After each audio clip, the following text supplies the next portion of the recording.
This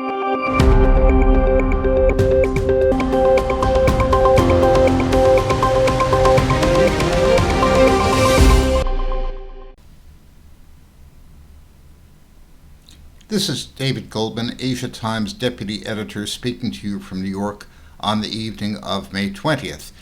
On the Thursday session in New York, stocks gained slightly after a three-day losing streak.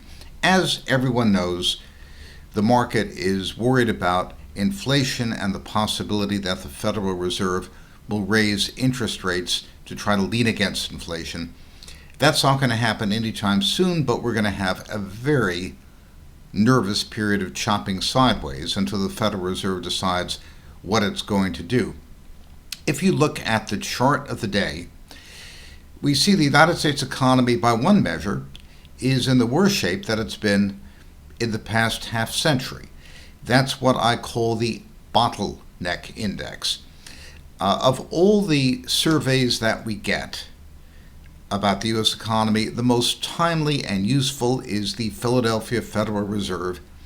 It anticipates the purchasing manager surveys we get a few weeks afterwards. And there are two key components of it which we've averaged to create this bottlenecks index. One is prices paid, that is the proportion of respondents who see higher prices for their input costs. And the second is the number of unfilled orders. And the combination of these stands at an all-time high. As a matter of fact, it's the worst since 1973 and 1974, when we had some real things to worry about, like a quadrupling of oil prices.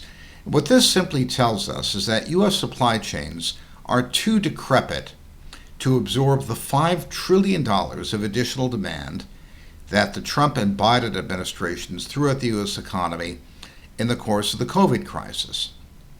Some of the problems might be mitigated by political action. For example, 20 of the U.S. 50 states have decided to stop paying out a $300 a week supplemental unemployment insurance bonus. That's a huge disincentive for people to get back to work, and that's why we still have 8 million fewer people working now than we did before the lockdowns began more than a year ago, and the highest number of unfilled job openings, well over 8 million, in history.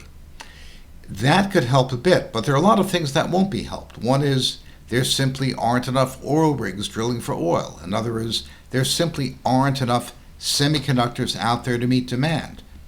We had a surge in demand for computer chips, partly due to 5G smartphones, which use almost half again as much semiconductors as the earlier generation, and of course the increased use of semiconductors for Internet of Things and any number of other applications.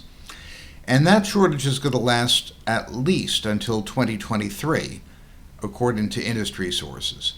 The Federal Reserve is in a complete bind here. The problem is really not created by monetary policy, and the proof of that is that bank lending is absolutely dead flat. Banks aren't lending to businesses. There's been effectively no net increase in bank loans since the beginning of 2020. The banks instead have lent $1 trillion to the U.S. Treasury. They can do that because the Federal Reserve is giving them cheap money to finance securities purchases with, and the yield curve is steepened, that is, longer maturities yield more than short, so the banks can make the difference. If the Federal Reserve were to tighten, that is, to lean against this incredible fiscal profligacy on the part of the Biden administration, Treasury bond buyers would go on strike. They'd wait and see where the dust settles. The yield curve would flatten like a pancake, and the banks would stop buying treasuries. So yields would jump up, the housing market would deflate nastily, we'd probably go into recession, and the Federal Reserve doesn't want to do that unless it's forced to. So it's crossing its fingers and hoping that it can maintain its credibility in the face of higher inflation for as long as possible.